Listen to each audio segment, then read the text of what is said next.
last time we found out how to evaluate options, especially stopping options, where you don't have so many options. Either do something or you don't do it. That's the simplest kind of option. And we discovered through two examples, at least, that the option is worth more than people realize. So this time we're going to apply that, and that the way to figure out exactly what it's worth and exactly what to do is to work by backward induction. So this time we're going to apply that reasoning to the two most important options that in the economy. One is callable bonds, and then a much more important one is the mortgage option. And all of you at some time in your lives will probably own houses and have a mortgage option and have to think about what kind of mortgage to get and what the option is. So I want to teach you how to think about that problem. So let's start with the callable bond problem. Uh-oh. Forgot to turn this on. No. So let's start here with the callable bond problem.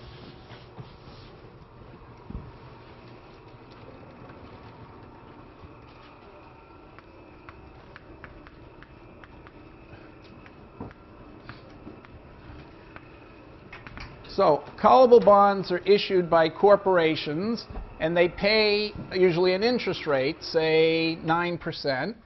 So the bond pays 9%, 9%, and then some years later it pays 109. But at any point in time, you have the option, the company has the option of calling the bond and calling it for, so it's going to pay 9 plus 100 at the end. So here it's 9.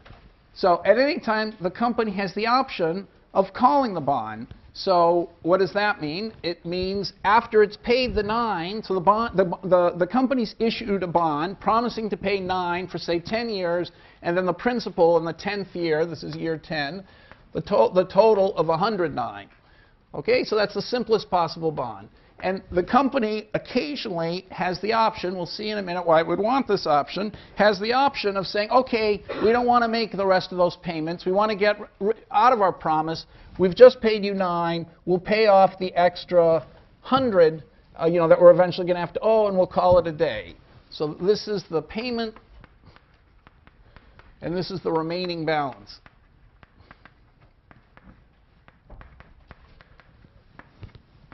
So for a callable bond, there's really, the remaining balance is always 100. So it's pretty obvious that if you've made an arrangement and I owe you, like for example, the prototypical mortgage was exactly of this kind. Somebody borrows money from you and they say, I promise to pay you $9 a year until the last year when I'm going to pay you 109. This is called, for those old mortgages, it was called the balloon payment. Okay, but in typical bonds, it's just the principal payment, the 100 face value of the bond. So the person who borrowed the money and has agreed to pay off over the years, he might have a reason why the house he put up as collateral is no longer going to be his house. He might want to move, in which case the lender doesn't have a house anymore backing the loan, and they have to have some way of resolving the loan and ending it. Okay, and so the question is, after you've made a payment, how can you resolve the rest of the loan, which is supposed to go on for 6 more years? Well, you just agree to pay 100, and then you call it quits. Okay, so that's a typical kind of bond. All right, so a non-callable bond is you've committed to paying the $9 and the 109 at the end, and you have no option to get out of the thing. So we want to study what the difference is in value between the non-callable bond, where you're obliged to pay the whole thing till the end, and the callable bond, where you can get out of it by paying 100. And it's easy to see why a callable bond might have been invented, especially for a mortgage, when you've got this balloon payment, because you might want to dissolve the debt. But by putting in this option to dissolve the debt, you drastically change the value of the promise. And that's what we want to calculate how much that changes. So why might it change? Well, the interest rates might change. They might go up or down. Soon we're going to have them going up or down in a more complicated way. But suppose that the interest rate starts somewhere, like at 8% maybe, and it could go up to some number. Now, I'm always going to do a geometric random walk. This has become very fashionable in finance, and you should be asking the question, you know, is it special that we only have two possibilities? I mean, life has many more than two possibilities. Suppose we had hundreds of possibilities. Would that make a difference? The answer is it's not going to make a difference, but we're going to have to see why. So in a geometric random walk, literally, the thing can go up or down each period. So what does it go to? If this is R0, the next period, we say it goes to R0 times e to the volatility, which I usually call sigma, okay, plus maybe a drift, plus d. And here it's going to go to R0 e. Let's write it a little more room. R0 e to the sigma to the minus sigma plus minus sigma plus d. Okay, so what's happened here? The interest rate started at 8%. It gets multiplied by e to the d, which is just a number. Okay, so it's maybe tending to go up over time if d is positive, or if d is 0, think of d0. R0 on average is going to stay at R0. But there's some uncertainty. Maybe the interest rate goes up. We multiply it by some number, e to the sigma, and then we multiply it by the reciprocal of the same number. We divide it by e to the sigma. So using the exponential notation just makes the computations in the computer easier, because the computer is adding numbers. You know, this thing over here is going to be R0 e to the 2 sigma plus d plus 2d, right? And this will be R0 e, this will just be R0 e to the 2d, and this will be R0 e to the minus 2 sigma plus 2d. So the computer, in calculating the interest rate at every step, is adding exponents, and it makes the calculation when you're doing gazillions of nodes much faster. So that's why we use this. It's traditional to use this notation, but really all I'm saying is you multiply or divide by the same number to see what the next interest rate is, and on top of that you might be sort of increasing all the things over time just because you think the interest rates are going over time. So that's how we're modeling uncertainty, and everybody's supposed to understand what the probabilities are of these moves. Okay, so for now, that's going to be our model of uncertainty, and in a few minutes I'm going to try and indicate why complicating it won't have much effect. Okay, so are there any questions? This notation, I hope, isn't too complicated. Are there any questions about the interest rate process, I'm assuming, the uncertainty that people are facing? Yeah. Why is that middle probability on the far right, R0 times e to the 2d? Okay, because I'm assuming that if there weren't uncertainty, the interest rate was going to keep steadily rising by multiplying by the constant e to the d. So here I've multiplied it by e to the d. Here I'm multiplying it again by e to the d. I'm going to multiply it again by e to the d. So if d is 0.1%, it means that the interest rate is rising at 0.1% every period.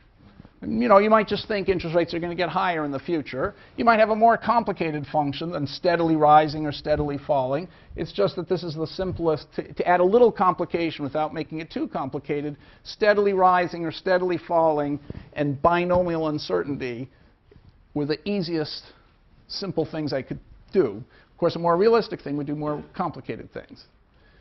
Any other questions about what this means? I know this can be confusing, this notation, so let's just figure out the notation.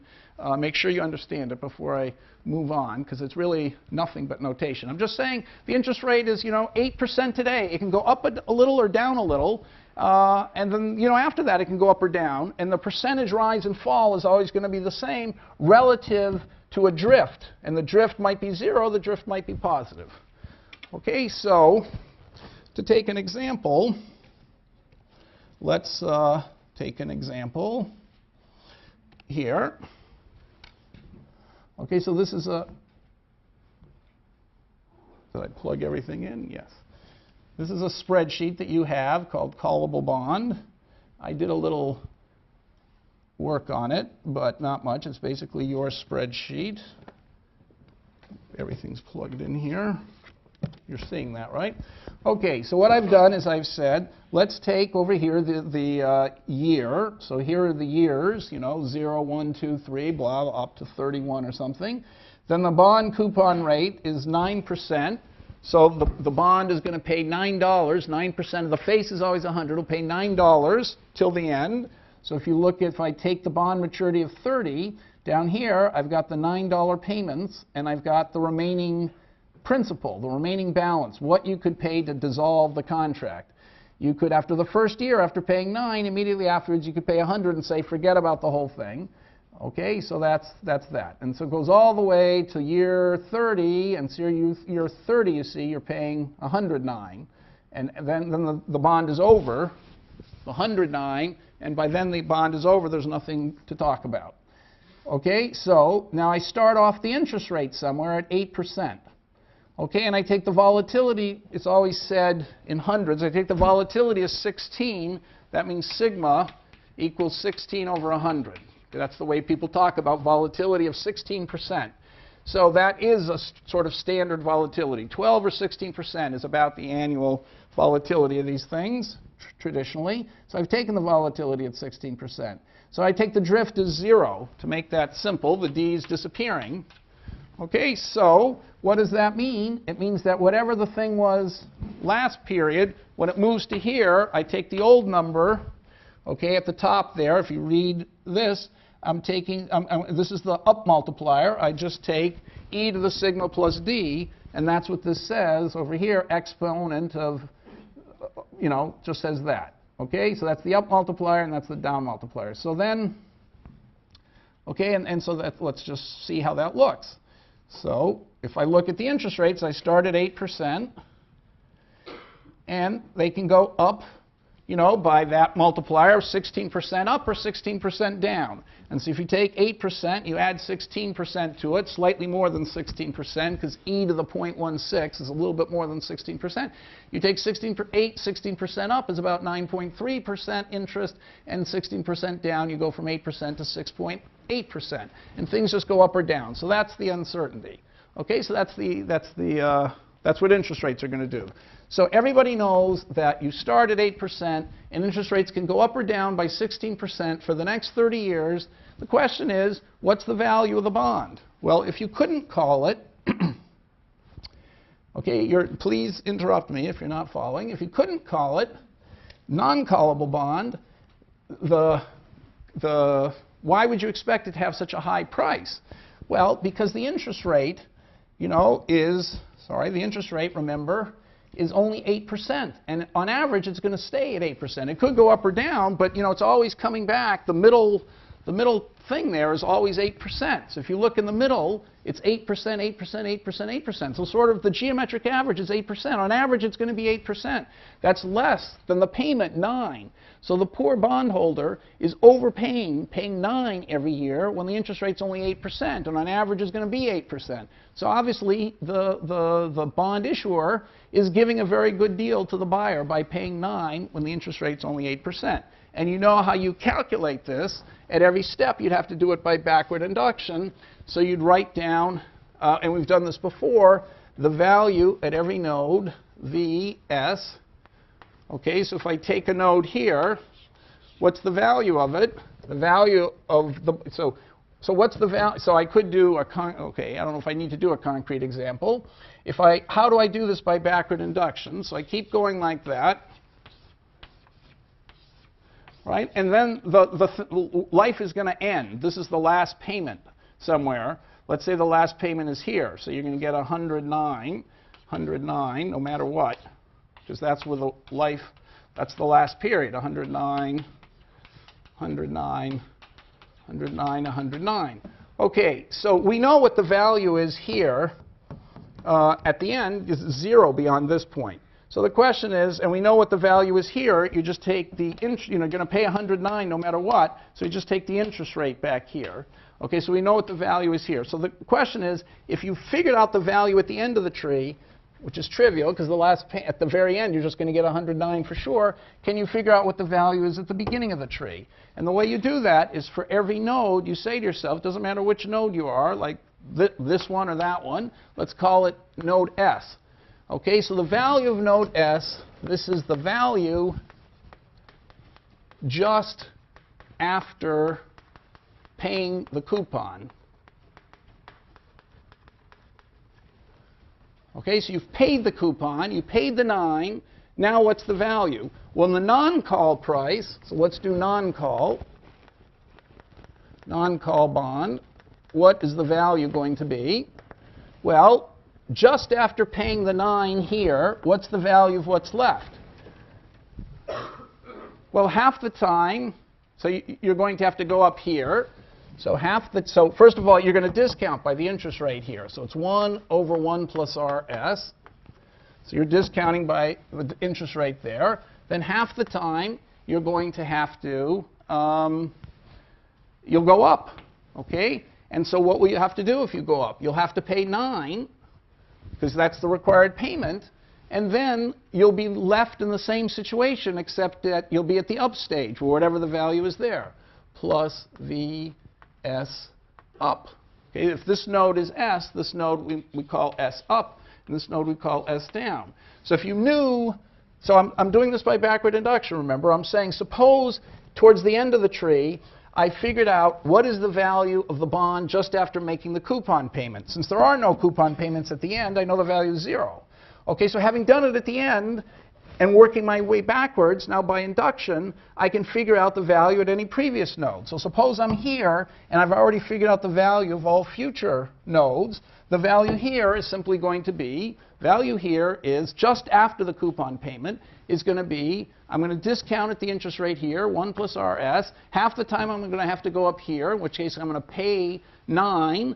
And then what am I going to do? I'm going to be at a situation where I've just made the coupon payment, and I see what the value left is. Well, that's the number we already calculated. So VS up plus 1/2. If I go down, I'm down to here. It's 9 again plus VS down. So I mean, that's pretty simple. Okay, and now I just have to solve it by backward induction. So that's what I did in this tree. Here's the interest rates. And now back here, here's the present value of a non-callable bond. So at any node, let's pick one like this one.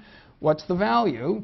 It says it's 1 over 1 plus the interest rate times the probability P 0.5, that's a half, times the payment, that's $9, plus what the value would be if I went up, because J149 is this node. That's J149 here. So it's just exactly what I wrote.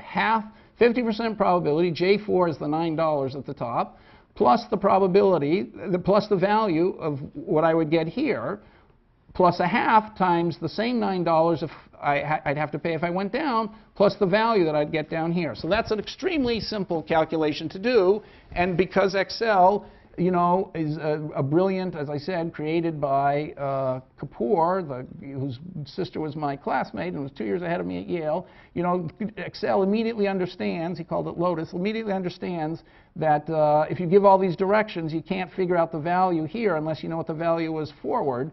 So Excel understands that you should keep going forward and starting at the end.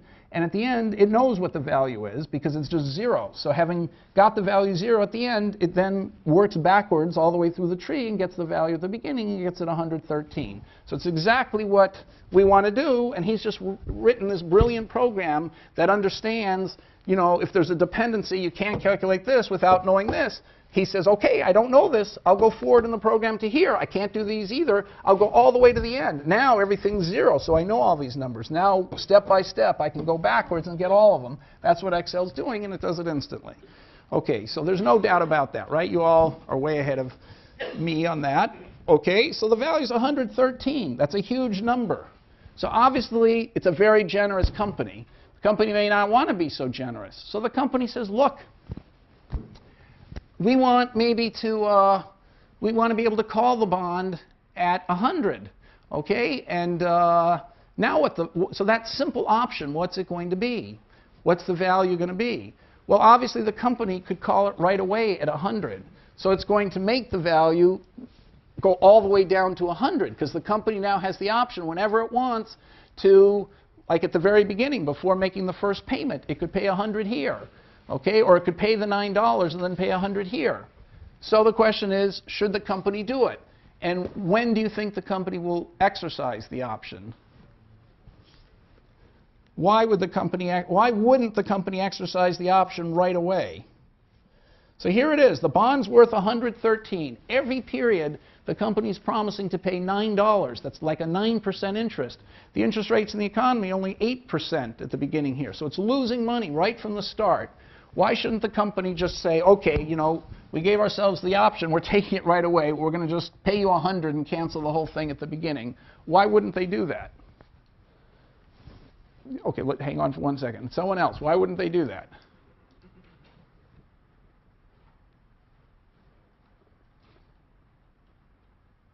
You see, the puzzle is the company is promised to pay $9 forever. That's like 9% on the $100 coupon. The interest rate is only 8% now, so the company's paying more money, $9, than it could have borrowed and only had to pay $8. So the guy buying it is getting this huge bonus. He's getting $9 coupons instead of $8 coupons. He's probably telling his friends, who aren't marking to market, look at my return. I've got $9 for the first year. Look at that great 9% return I got on my investment of 100. Why won't the company call it right at the beginning? What's the company waiting for? Yep. It's hoping that interest will go back up. Back up, exactly. Because if the interest rates go way up, then the company, maybe the interest rates, not after a very short amount of time, if the company gets lucky, the interest rates are going to go up. So here are the interest rates, right? So after a very short amount of time, 2 years, you get the up thing, the interest rates are 11%. So all of a sudden the company is looking great. It's borrowed at 9%, and it's only having to, the interest rates are actually 11%. Every time, effectively it's borrowing from the guy 9%, and it's able to invest the money at 11%. To put it another way, the present value of the payments left from then are much less than 100. So it's glad it made the deal. And on the other hand, if the interest rate goes down far enough, okay, then the company will be able to call the thing. Present value of the payments, if it couldn't call, would be way higher. Because it can call, it can never suffer worse than having to pay 100. Okay, so you see that if the interest rates are going up or down, and you couldn't call it, okay, then then when interest rates go up, that's really good news for the company, okay, because now the interest rates are over 9% on average going forward, so actually the present value of payments is 98. That's less than 100. On the other hand, if interest rates go down, then the company's really screwed. Now the present value of what it owes is 127. Okay, and at the beginning it's 113. So as interest rates go further and further down, the company's made a worse and worse bond issue. But it doesn't suffer very much because of that, because it can always get out of its deal by calling it. Okay, so in fact, astonishingly, it doesn't even call the first time. So here's the option. Here's the value when the company behaves optimally. It won't call the first time. When interest rates go up, it says, aha, we're going to make money, that's great. But when interest rates go down, we just saw that's now the interest rate's 6%, and it's still paying 9%. The company's still not going to call the bond. It won't call the bond until the interest rates go down all the way to 5%. Okay? So anyway, by backward induction, you get the value of the callable bond is 95, which is 95.529, which is a lot. So let's write those down, in fact. So the callable bond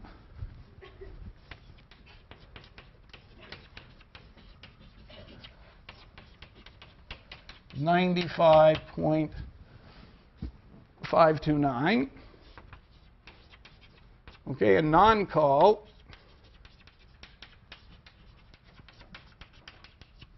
was 113 point something, which I forgot already. Okay, so I hope you're following, because it's going to get a lot more surprising when we do mortgages, but it's the same logic, 113.236. 113.236. Okay, so the call option is worth 18% of the bond. It's a huge thing. It sounds so simple. Of course you should get you should dissolve the thing for a value of 100. That's the only natural thing to do. So it's perfectly reasonable, you would think, for the company to give itself that option. Look, guys, we're borrowing money, but there may be some reason why, you know, things get too complicated. We can, you know, our company might close down. We want to keep our promise. So we just want to pay off the loan at 100. So give us that option even if our company doesn't close down. Well, the company has just taken an incredibly valuable option. Instead of making a promise worth 113, it's made a promise worth 95. Okay, now, before I move, so any questions about that? You could all get that, you all see why that's happening, and it's a bigger number than you'd expect. Yep? When should they call it? Okay, they should call it. You can tell when they should call it because you'll know when they call it, because if they do call it, what's the value? Okay, so I didn't work out the what's the backward induction. Oh, sorry. So let's write down the formula when you do call it. How could I have forgotten to do that? So what do you do when you do call it? So value, how do you figure this out? I just skipped this. Sorry. Value of callable bond. Okay, so VS, what is that going to equal? Now you've got an option. Okay, just after making so VS, this is, remember, this is value just after coupon payment. Okay, so what is the value just after the coupon payment? That's when you have to call. So in a second you'll see why that's the way the rule works. Okay, so just after the coupon payment, what's the value of the bond? Well, now that you have the option, you can pay the minimum of the remaining balance. Okay, so if it's a time, it's 100 all the time. This is just going to be 100. You could pay 100, or you could keep going. So if you keep going, it's going to be 1 plus RS times the same thing, a half. And then you're going to have to make the coupon payment the next, you know, up. You'll go, you know, you're going to. So just a second, where should we go? So here, this is the interest rate. So at any node, you know, you can pick any one, like here in the tree, this one. Okay, that's the interest rate. So at that node, you could, if you wanted to, after making the coupon payment there, you could pay the 100 and say, okay, we've made the payment. I'm making the 100 more. Let's just call the whole thing quits. But if you don't, then you're going to move on. And when you're going to move on, you're going to go either up to here. Okay, so that's with probability of half. You have to make the coupon payment. And then again, you'll have the option of, you know, paying your way out of it, dissolving the contract, or continuing. So you just have VSU, because that's exactly the value just after making the coupon payment at node SU. Okay, that's VSU. And so it's going to take into account that you're minimizing something. So you see, VS, the value at any node, takes into account you could minimize by possibly paying the balance and dissolving it, or you could continue. And so if you continue and things go up, you have to make the coupon, and then you're going to face a choice. But we assume by backward induction you've already figured out the value of that thing. Maybe it's paying the 100, maybe it's not paying the 100. Whatever that is, plus a half times 9 plus VSD. Okay, so the only difference between this callable non-call case and the call case is you notice that the second term is exactly the same in the two cases, but here we've added the minimum of 100 in that, because you either could continue or you could pay 100. Of course, the values VSU up here and VS are not the same as the VS's here, because they've all been concatenated by taking the minimum with 100. So, okay, so how can you, so the computer now is going to solve this by backward induction. And now, how can you tell what the computer's decided to do? Well, you look at, if the computer said it's a good time to call, that means it's going to, the value at that point is going to be 100, because it's called by paying the remaining balance, which is 100. So if you go now to the, if you go to the present value of non-call, you get all these present values. You know, as the interest rate goes down, you get crushed. Okay, of course, because you have the same payments and lower interest rates, you're discounting by less. But the callable bond, see, you shouldn't call here. It's 99.9. So that means when the computer took the minimum, 100 in this thing, it took this, which was 99. It didn't use the option to call at 100. But if things go down again, then it's going to call at 100. Okay? So it's got a threshold here where the interest rate has to go pretty far down before it calls at 100. Okay? It has to go down twice. But you notice this threshold, as time goes on, the threshold is going to get tighter. So even if you're at the same interest rate 4 years, you know, this is 1, 2, 3, 4, this is 5 years later, okay, when the interest rate's gone down once below the minimum bar here, 5 years later, you will call when the interest rate is, you know, instead of 8% is 6.8%. But 1 year later, you won't call if it's 6.8%. And why is that? Because at this note, well, why is that? How come if in the first year the interest rate went from, remember it started at 8%, it goes down to 6.8% here, you don't call. On the other hand, if things had gone, you know, stayed the same for a few years, and then in year 5, or year whatever this, year, how many years have we got here? 1, 2, 3, no, year 0, 1, 2, 3, 4. So if in year 4, the interest rate goes down to, year 5, the interest rate goes down to 6.8%. Okay, in year 1, if the interest rate went down from 8% to 6.8%, you wouldn't call. But if the interest rate sort of bounces around and in year 5 is back down at 6.8%, you will call. Why would you call here even though in exactly the same situation you didn't call here? Why call here and not here? You can tell where you call because those are 100s and the computers pick the minimum equal to 100. So why is it that it's going to call here but not here, even though the interest rates are exactly the same, 6.8% in both cases? Yes? Because you can't get to the kind of really high interest rates from that point 5 years later. There's not enough time left. Exactly. So the point is, the only reason not to call here, you're paying through the nose. It's horrible. The interest rate's 6%, you're paying 9. It's terrible. But you're hoping, you know, maybe things are going to turn around, the interest rate's going to soar, then it's going to be a great deal for me. So I'm willing to have some short-run losses in case I get a gigantic gain on the upside, and I know that I'm protected on the downside because if things go down again, I can cut my losses and just call it 100. Okay, but if you run out of time and things are here, the interest rate 6.8 is still way below 9%, which is the coupon you're paying, and you don't have much time for the interest rates to go back up, you better call then and cut your losses. Exactly. So, okay, so that's the whole logic of the thing. So any questions about that? And as I said, the option's worth much more than it seems. Could you all do a problem like this? You'll find out. So, okay. All right, so now let me just do one more example. Suppose, okay, so now I want to do an aside here. Suppose that we had a trinomial tree instead of a binomial tree. Okay, so I have the same picture, but instead of 2 things happening, I say 3 things could happen, or 5 things could happen.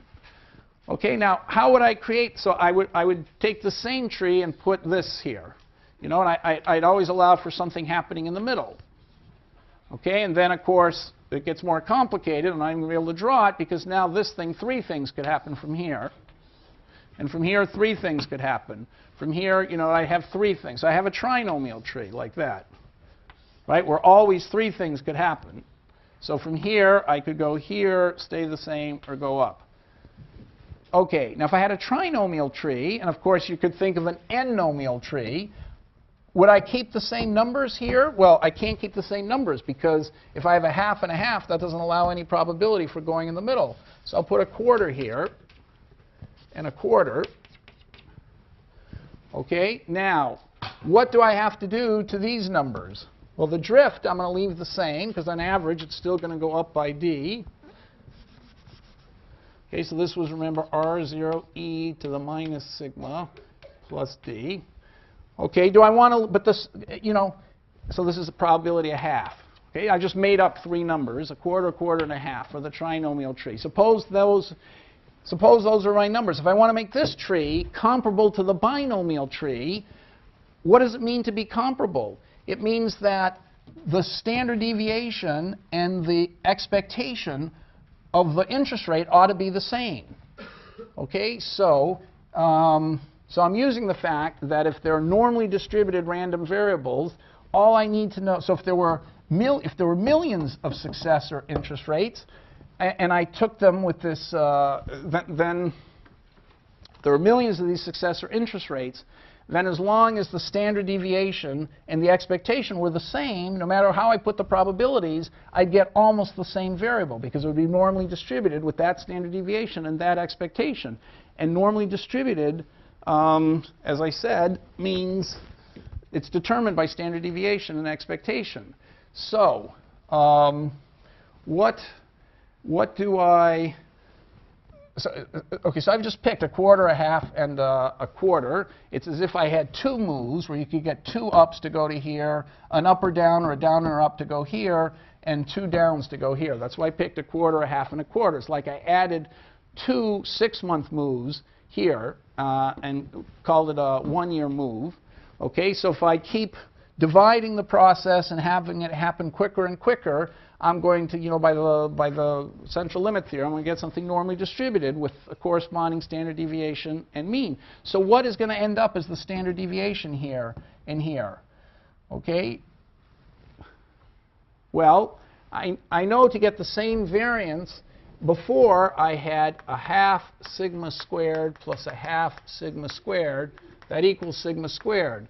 But now my variance is going to be a quarter sigma, this is the new sigma hat squared, plus a quarter sigma hat squared, because I'll go down whatever the sigma. So now I should put a sigma hat here. So a quarter sigma hat squared. So if I look at the variance of the exponent, it's going to be a quarter sigma hat squared plus a quarter sigma hat squared plus a half times 0, because half the time you just get the average. Okay, so therefore it means a half sigma hat squared has to equal sigma squared. So therefore sigma hat squared has to equal 2 sigma squared, and therefore sigma hat has to equal the square root of 2 times sigma. So I should put the square root of 2 here and the square root of 2 here.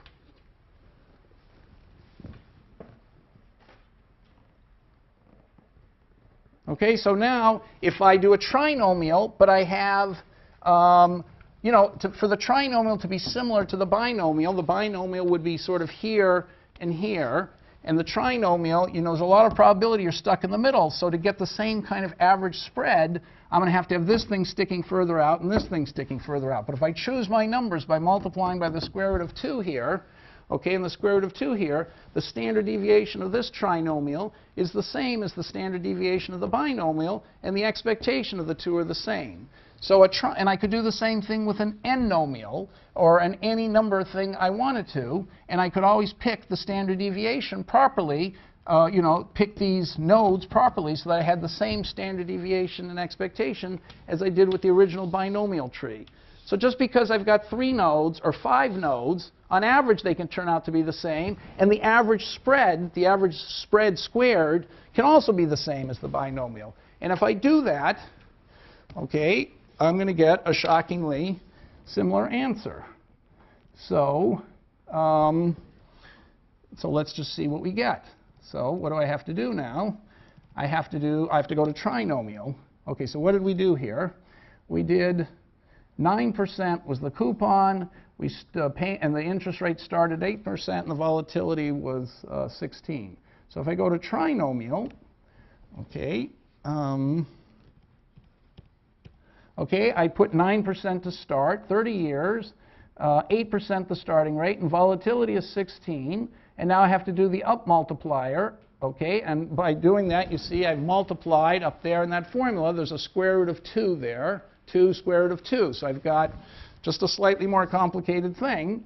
I've just multiplied by the square root of 2, and that's how I've got all my nodes. So otherwise, it's the same thing, and I do the same backward induction, except instead of being a half, I put a quarter here and a quarter here. So it'll be a quarter VSU plus a quarter VSD plus a half, you stay the same, which will be 9 plus VS same, whatever that is. Okay, and so it's exactly the same. Okay, so I probably lost you. So let me just say, I want to convince you that this binomial assumption is not such a special case. Okay, so you should be thinking to yourself, 2 things happening next year, that's ridiculous. I could imagine 1,000,000 things happening next year. So I say, okay, I believe it. 1,000,000 things could happen next year. So I'm going to write down 1,000,000 things, not any 1,000,000 things. I'm going to say, let's suppose that instead of 2 things happening in a year, I say I divide the what can happen over the year into 1,000,000 different up and down moves. Now, in order to replicate sort of the original binomial, those 1,000,000 up and down moves, let's say 250 of them, one every day, those daily moves, of course, are going to be much smaller than the 1-year move. But if I make the drift be the old drift divided by 250, and the new standard deviation of the tiny things be the right ratio of the standard deviation, then when I compute the standard deviation at this of all the nodes here, I'll get the same standard deviation as the binomial and the same drift in the binomial. Okay, so if I ended up with 3 nodes here, I would just be multiplying by the square root of 2. Okay, and so by having a trinomial thing with a slightly adjusted, move up and down, slightly spreading it and putting some probability in the middle, I can have the same variance and the same expectation. If I had thousands of nodes here, I'd also have the same variance and the same expectation. And so I did it just for the trinomial. So let's see what happens to the value. If we look now at the interest rates, okay, it was an uglier thing.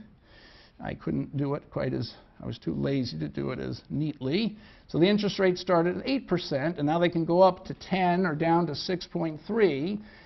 So and then the next period they can go up to 12.5. So that you see there are different moves here. Remember, the other one was 6.8 and 9. So if you don't get the same interest rate right away, you move more violently up or down. So these 3 things, these 2 are spread out further than this. But the same day, okay, so what happens to the price? The present value of the non-call bond is 113.230. And what was it before? 113.236. Okay, it's not so different. And if I look now at the value of the callable bond, it's 95.142. And what was it before? 95.529. Okay, a little bit different. So you can see that the trinomial thing gives you almost the same answer as the binomial. And okay, and so if I made the binomial, if I could, all right, so anyway, I don't want to say anything more than that. So no matter how many nodes you have in the tree, the binomial is going to give a good approximation, provided that we shrink the periods. Instead of looking at a year, looking at daily moves or minute-by-minute moves, as long as those are binomial, over a year, 1,000,000 things can happen. And so you can restrict yourself to binomial without any loss of generality, just taking the time period short enough. Because if it's a daily binomial, over a year, there's 250 outcomes or something. And, if it's over a minute, then there are thousands of outcomes over a year, even though each move is binomial, and you'll get the same answer. Okay, so that's that.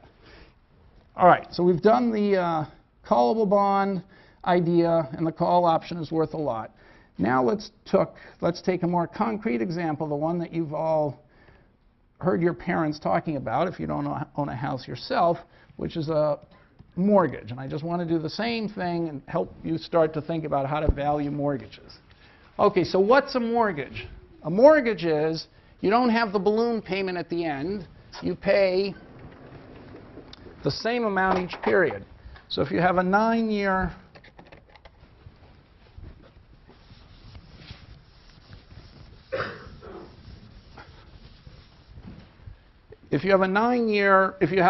let's take a mortgage. So which example have I done here? Okay, so I've got a mortgage rate of 7%.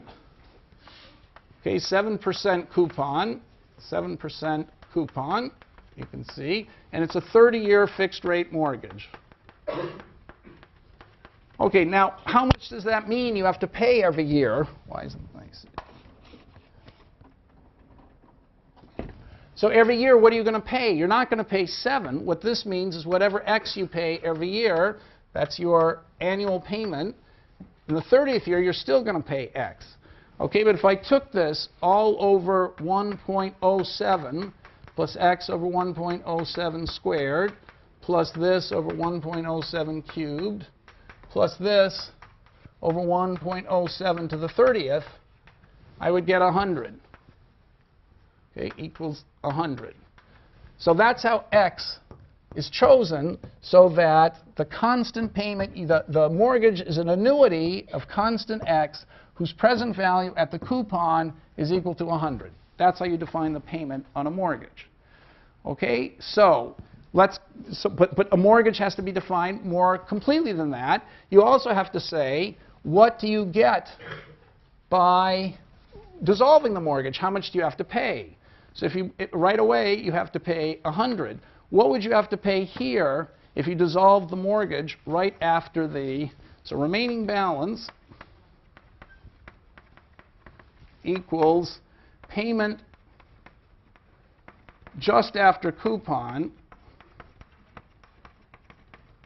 necessary to dissolve the mortgage. Okay, so what do you think so at the very beginning, the guy gave you 100. If you want to dissolve it and undo it, you should be able to do it for 100, okay? But what about after the very first year you've paid X? By the way, X in this case is going to work out to 8.05. If you solve for X, you get 8.05. That 8.05 discounted at 7% gives you 100. Okay, so obviously X has to be bigger than 7, because if it were 7 everywhere, you'd need 107 at the very end to make it 100. Of course, at the very end, that's 30 years later, so that extra 100 can be compensated by an extra 1.05 all the way along. 1.05 all the way along is just the same as an extra 100 at the end. So the payment is 8.05. So if you're paying a 7% mortgage, your annual payment is going to be more than 7%. It's going to be 8.05. Okay, but in fact, okay, so that's the 7% coupon of the mortgage, coupon of mortgage. Now, if you want to get out of the mortgage, it's called prepaying. What would you have to pay here to get out of the mortgage, do you suppose? What's the only logical thing to have written in the contract? Well, you could pay a penalty, but what if you don't want to have a penalty? Then what should the guy pay to get out of the mortgage? Yeah. The remaining balance, yes, but what is the remaining balance? That's the question. What is the remaining balance? Well, maybe you know what the answer is. Of what's left. Okay, so the guy here, the remaining balance, B1, ought to be this number without this. So you've only got 29 payments, only going to put a 1 here now, right? So it's B1 B squared and B to the 29th, because you've made the first coupon payment. You've got 29 years left. Assuming, the same terms as before, it still is a 7% coupon, so you should discount the remaining 29 years at 7% to get B1. Okay, so that's what B1 is. Okay, so as you can see in the thing, B1 is 98.94. Okay, now 98.94 is an interesting number. You notice that the 8.05 minus 7, okay, happens to equal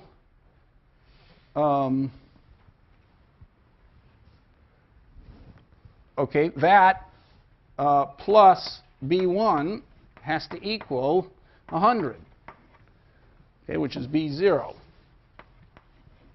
Okay, so why is that? So you started owing the guy 100, okay, you've borrowed 100, you owe him 100, and he's sort of charging you 7% interest. That's the way the deal works. So you would have expected to only pay $7 next period. That's to keep up with the 7% interest. But he doesn't want, remember, why did the old mortgages go from the balloon payment to this? Because in the Depression in 1933, every single farmer practically who owed the 109 because his mortgage was coming up defaulted. So the lenders decided they didn't want to be facing that situation where a guy owed 109. They'd rather have the guy pay X every period where there's never this gigantic payment that he's going to default. In fact, by paying X every period, the lender's in a safer and safer situation. Why is that? Because he's asking for X, which is $8, even though the interest is $7. So the homeowner is paying 8.05. The interest was only 7. So he's making an extra payment of $1.05. So what do you do with the extra $1.05? you write down the balance. You say, okay, you've overpaid me by 1.05. I'm no longer going to say you owe 100. You're going to owe now 100 minus 1.05. Okay, you know, this is x.05 had a few decimal places after it, and so it's going to be 98.94136. Okay, so that's this gap. So B0 minus B1, the balance went down by exactly what the overpayment was beyond the interest. So the fact that, so you're always, and so the next time, the balance is going to go down even further, because the next time, the balance is only B1. The next time, what the guy owes, if he was just paying the interest, he ought to owe only 0.07 times B1, and yet he's still going to be paying 8.05. So B1 minus B2. So the balance B2 is going to go down even more. So the gap from 100 to B1 is a very small one. It's going to be bigger from B1 to B2 and keep getting bigger and bigger. Because each time, the guy's paying 8.05, but what he owes, the balance that he owes on, that he's basically borrowed the money on, is a smaller and smaller number. So he's overpaying the 7% interest by a bigger and bigger amount, and the balance goes down by more and more each time.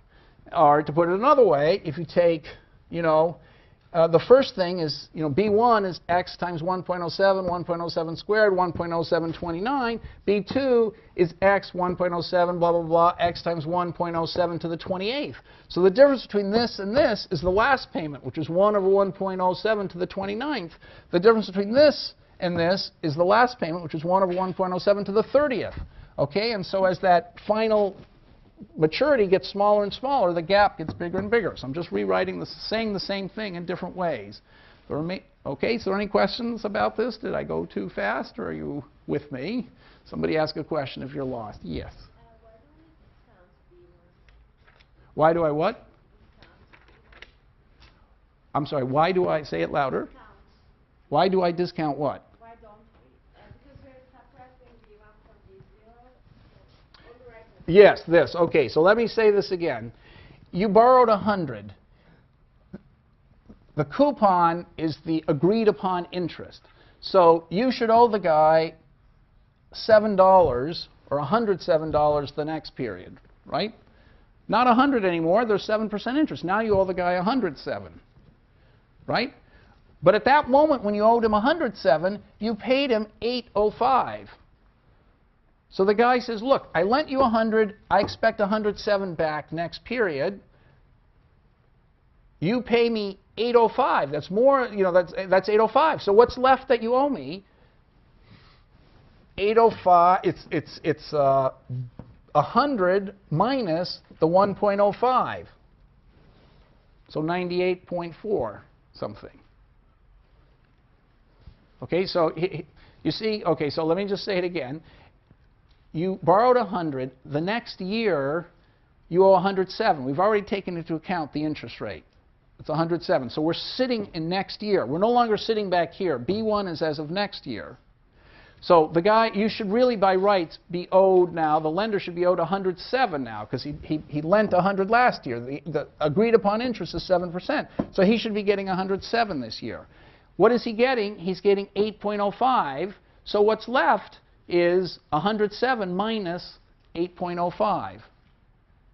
And that's what we have. What's left is 107 is exactly that. So what's left is he should be getting, right? So this is 7. He got paid. So if I write it this way, 107, he got paid 8.05. So what's he got? So 107, I'm just rewriting the same thing. 107 minus 8.05 is going to be the new B1, okay, which happens to equal 90, you know, whatever that is, 98.05, something like that. 98.95. Right? So this is 1.05, so 1.05 plus this is 100. So 107 minus 8.05 is 98.95. You agree with that, right?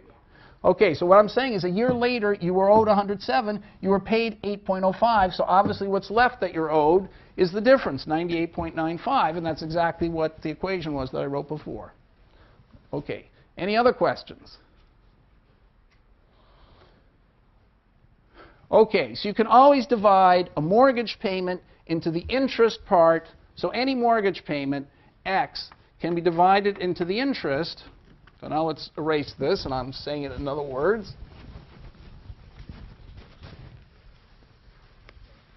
Okay, so your payments are X everywhere up to the last period, and your remaining balance is going to be B1, B2, B3, and B30, which is obviously equal to 0. Okay, so you can always get out of the mortgage by paying, after you make a coupon payment X, you can get out of it by paying B2. So your mortgage payment is going to be divided into the interest, okay, and then the scheduled principal reduction.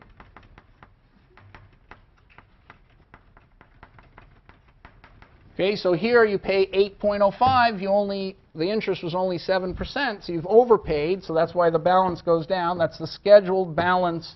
It's called principal, but scheduled balance reduction. Okay, and if you want, you can prepay and pay off part of the remaining balance, any part you want to. So let me say it again. In some period, let's say 3, what could you do in period 3? Well, by the time you've waited to period 3, you've got to pay the coupon X. Okay, now the coupon X is way in excess of 7% times B2. It's 8, and 7% of 100 is less than X. We're already down to a balance of B2. So the X is bigger than 7% of B2. So 7% of B2 is the interest. Okay, but on top of that, you paid more than that. So that extra you paid reduced the remaining balance. That's the scheduled reduction in the remaining balance. You paid that off. You had no choice about that. But now, in addition, if you want, you can pay the B3 and get rid of the whole mortgage. That's the rules of a mortgage. Is that clear to everybody? Okay, so any mortgage that you get works by those rules. Okay, so we have to figure out the value of the mortgage. Somehow I feel I'm going too fast. Does someone ask a question if you're lost? I need to pick out, yes. So what you just said implies that as time goes on, you pay a bigger and bigger chunk of the principal in each successive payment? Yes. So the mortgage is called an amortizing mortgage. This was a great invention, at the time of the Depression, after the Depression. It probably had been invented before, but was used in a big way after that. I don't know the person's name who invented it.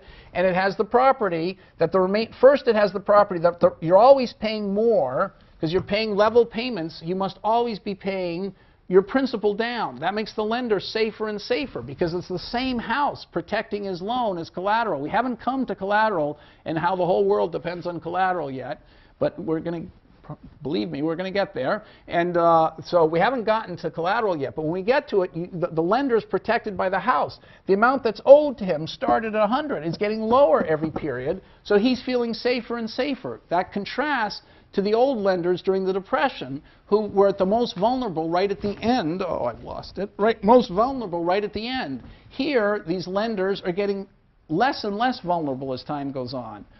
Okay, so that's the advantage of an amortizing mortgage. Now, it so happens that the rate of amortization gets faster and faster. So these numbers start at 100 and stay pretty close to 100, and then they go down pretty fast, which is what his point is. And that's absolutely right.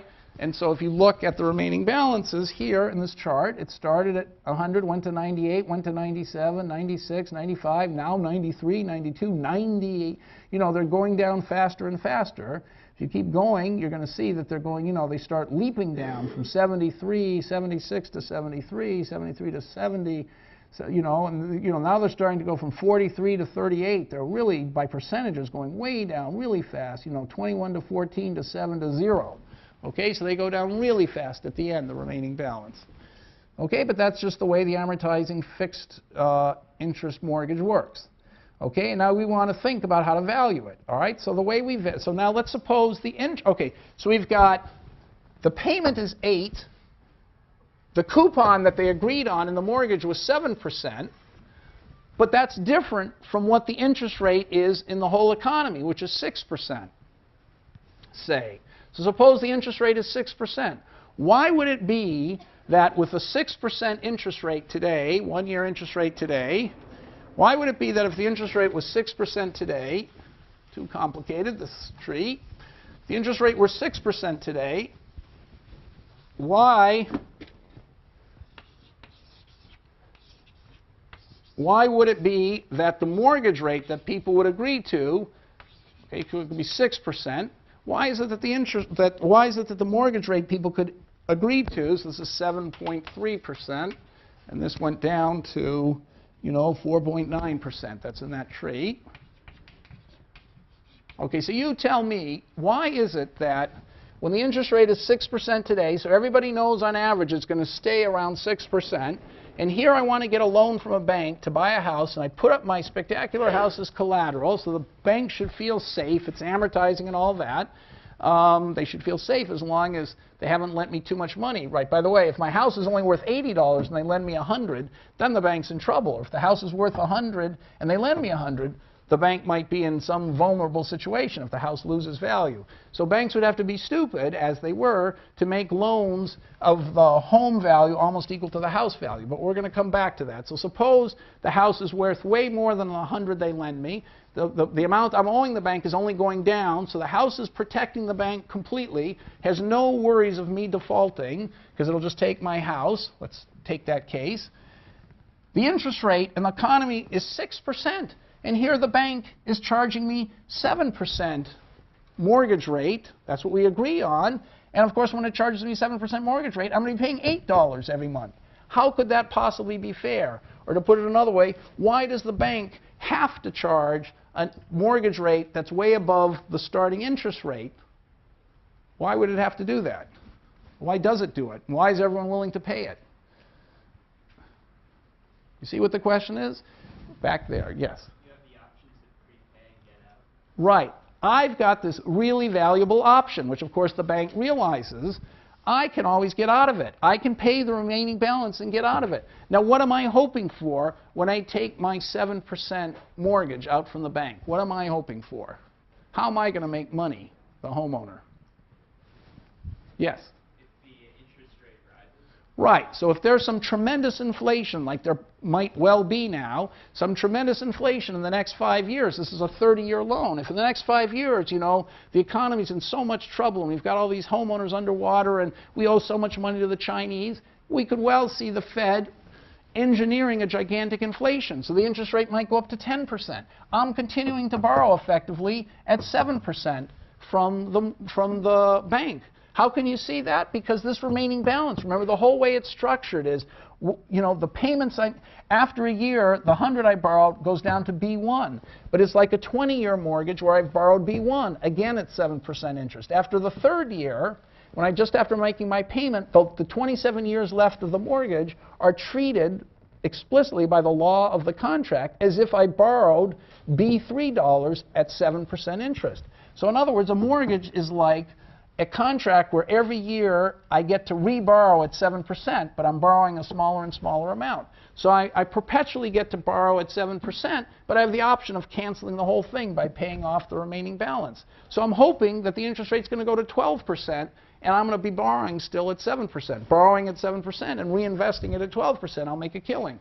I'm praying for interest rates to go up. Now, most homeowners think that they're praying for interest rates to go down, but they just have it all backwards. They think if interest rates go down, they'll get a lower mortgage with a lower interest.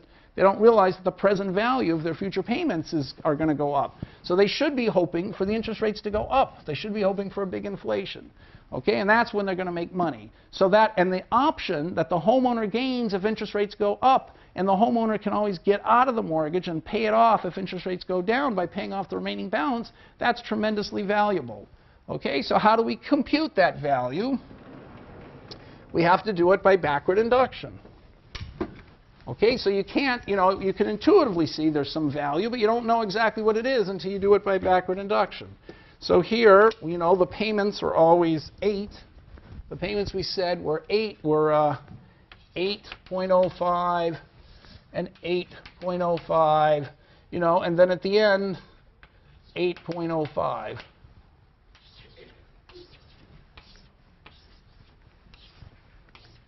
Okay, so we know that at the end, the value, the present value of what the bank is going to owe The present value of how much the homeowner is going to have to pay, let's do it that way, is going to be 0.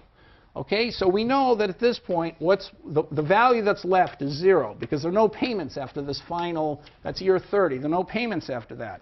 So what is the value? So assume that we've figured out the value and we're working backwards. So we're at some node like this one where we know the interest rate and we want to figure out what the value is here just after the coupon payment's made. So what's the value? Well, the homeowner has the option of making, remaining balance, remember, was B1, B2, and this is B30. So at this node here, okay, this is 0, this is times 0. So we have B0 equals 100. At time 1, the homeowner, he's made the payment here. So at time 1, he could just pay B1 and be out of the whole thing. Okay, or he could make his payment. So if he makes his payment, then he owes the 8.05. So half the time, sorry, he's just made his payment. So he could either get out of the whole thing by paying B1, or he could wait to see what happens next period. So half the time he's going to go up. So he's going to have to pay 8.05. And then he's going to have a decision then to make. But we're working by backward deductions. We've already solved out for what the value of his decision is there. So it's going to VS up, okay, plus half the time he's going to have to pay 8.05. He's going to be down here. But and then he's going to have the remaining, he's going to have to decide whether to pay off the remaining balance or not. And VS down is that decision, okay, because we've already figured out whether he should prepay or not here. Okay, so that's it. It couldn't be simpler. At every node, after the coupon payment is made, the guy has the choice of paying or, of prepaying, paying off the remaining balance, or waiting till the next period. And then he has to pay the coupon if he waits till next period. And if he doesn't pay the coupon, then, what happened to the interest rate? Well, I forgot it. So thank you. So I have to put this in brackets and multiply by 1 over 1.049. That's what happened to the interest rate. I just forgot it. So either he pays the remaining balance or he waits, and of course he has to discount it by the interest rate there, which is 1 over 1.049 times a half times what happens over here plus a half times what happens over here. That's it. And that's what I've written down in the nodes. So here are the interest rate nodes, and here are the present value. So here's the non-callable mortgage.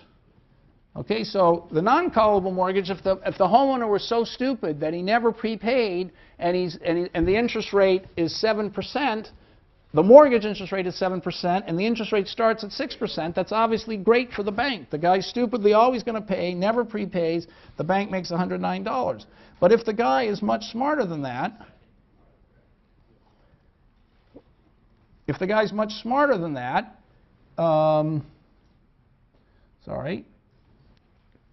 if the guy's much smarter than that, he's going to call, and now, lo and behold, the value is only 95.55.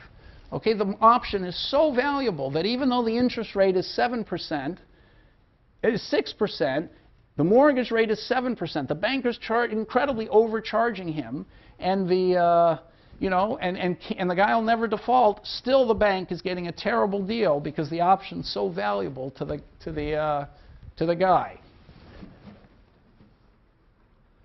Okay, so what is a bank going to do in that case? What would a bank do?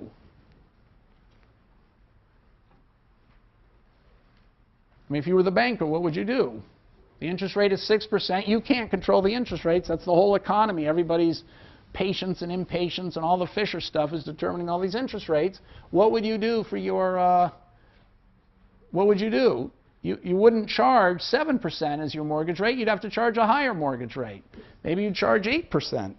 Okay? And so we could just change the whole thing to 8% and redo it. And you see that the guy will do better. So the mortgage rate, let's put it as 0.075, okay, instead of 0.07. So now the annual payment's gone up and everything's going to change, and so the interest rate process is the same. If the guy never prepays, it's now worth 114. And if the guy does prepay optimally, well, you still haven't gotten it high enough. You have to make it 8% maybe. Okay, so the interest rate looks like it'll have to get to a lot above 6%. Maybe we'll have to go to 8%. Maybe 8% isn't enough.